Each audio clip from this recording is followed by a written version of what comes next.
بسم اللہ الرحمن الرحیم۔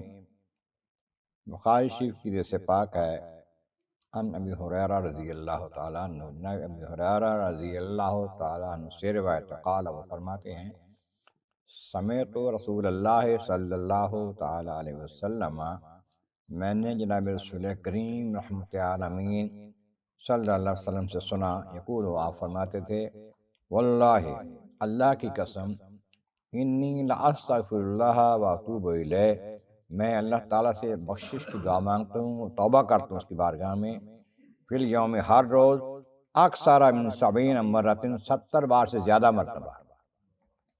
نبی کریم علیہ السلام 70 بار سے زیادہ مرتبہ جب استغفار کرتے ہیں، توبہ کرتے ہیں اللہ کی بارگاہ میں، تو ہم گناہ گاروں کا کیا حال ہونا چاہیے؟ ہمیں کتنی بار توبہ کرنی چاہیے، استغفار کرنی چاہیے۔ اللہ تعالیٰ ہمیں سمجھ اور عمل کی توفیق عطا فرمائے۔